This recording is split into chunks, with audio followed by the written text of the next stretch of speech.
Hi friends, so as I had promised regarding starting with some simple breathing exercises, and so today I will explain you the importance of breathing exercises, and why everyone needs to do this. It's not just for people who have fallen sick or for people who have history of lung issues should be doing it.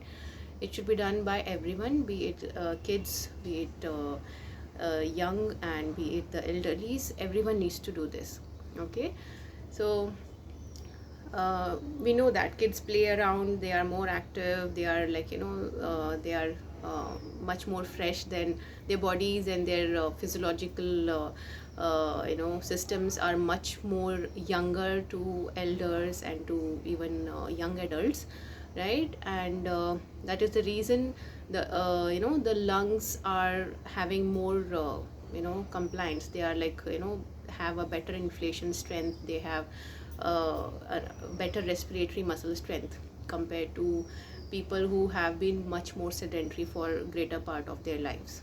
Okay, uh, so now because of the lockdown, even the kids are having much more or less sedentary lifestyle, so that is why you need to stress teaching them some breathing exercises as well.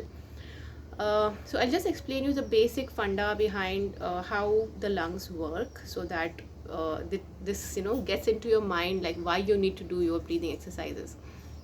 Okay, so we have our lungs. They are like a balloon, like we all know that, and they're surrounded by ribs. Okay, the ribs are like there are 12 pair of ribs, and they have different kinds of movements. Okay, they are like when you don't have any air in your lungs, they are resting like this. When you take in the air, they move in this way, and some ribs move in this way. The lower ones move in this way. Okay, so when the ribs move, okay, in these directions, they pull the lungs outwards. Okay, so that creates a negative pressure inside this balloon kind of a structure, which sucks the air in from your nose or your mouth. Okay, so when a person is not much active, sedentary, okay, they don't use all their inspiratory muscles to the fullest to move the ribs to the fullest. That the amount of lung movement is also not to the fullest. So the amount of air exchange happening in the lungs is in the central part of the airways, not in the periphery of the lungs. Okay, you don't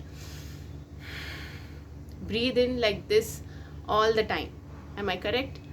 So now count it for years, count it for every moment that you have lived. How many times have you done a complete breathing? Right, we don't do that often. So that is where pranayama or breathing exercises come into picture. Okay, we need to involve the 100% capacity of our lungs at least once in a day for at least 10 minutes of your 24 hours. Okay, so your lungs have small lobes. Okay, and each lobe has small alveoli. They are like small balloons from where actually the oxygen exchange takes place. It reaches your bloodstreams and then your heart, and then it goes to your body. Okay, so these alveoli need to have a proper ventilation. There should be a proper movement of air into it and out from it, and there are so many alveoli in your whole lung. Okay, now if you are not taking in enough of air, not breathing in properly and completely, the alveoli in the back of your lungs, in the bottom of your lungs, the periphery areas, they don't get that proper air exchange happening, and these alveoli are dormant. They don't have the proper ventilation, thus they are having high chances of getting infected. So when the germs go inside our lungs during respiration, okay, the alveoli which are having a good ventilation will actually expel it out with cough or whatever. But these alveoli which were dormant, which were weak, which were not having a proper ventilation, they are retaining those germs, those viruses.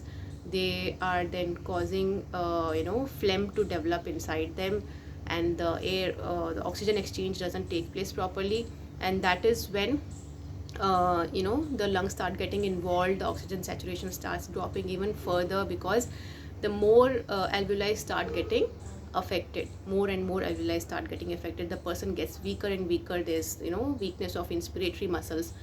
So the muscles that move the ribs, okay, they are the inspiratory muscles, and when the muscles go relax and the ribs go back into place, that is when your lungs go into collapse and the air comes out.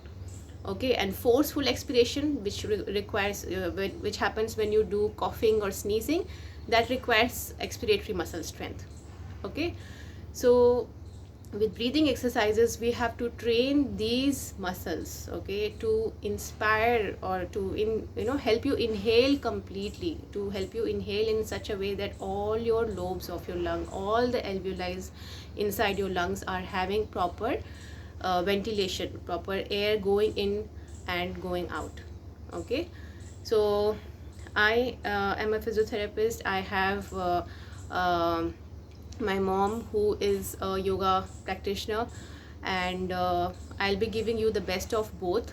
Okay, and from my experience, and as well as from all my interactions with the cardiorespiratory physiotherapists.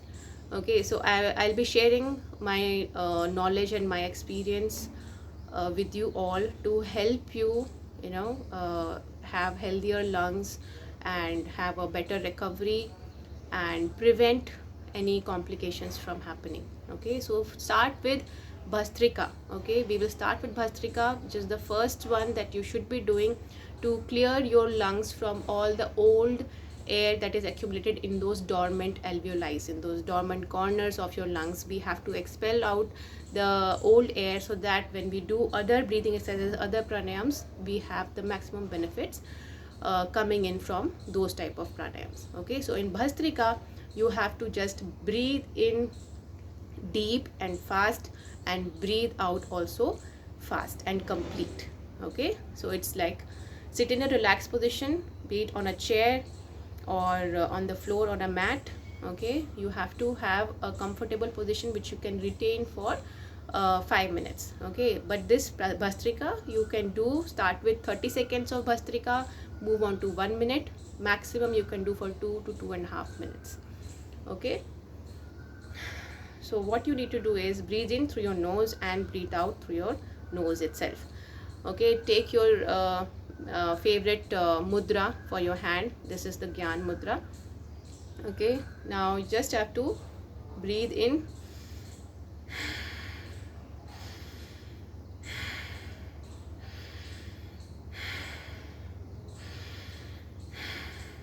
so this is deep and fast inhalation and complete and fast exhalation.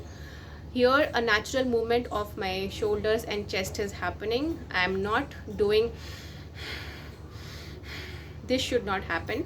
Okay, you should not use extra effort. It's just naturally happen. Like, just try to breathe in deep and fast and breathe out deep and fast. There is not much movement of my tummy, so just it has to be a simple breathing, but it should be deep and fast. Okay, so this one you can do for 30 seconds or 1 minute. Practice this today, and I'll come with more breathing exercises tomorrow. Gradually we'll work up with the basic ones that you can do. But for Bhastrika, there are a lot of variations in Bhastrika. People who are experts in doing these exercises are doing much more different versions of it. So this is the most basic version. So depending on your medical conditions and depending on your present situation and your recovery phase post COVID, you need to have a personalized guidance. Okay, so wishing you all the best. Thank you.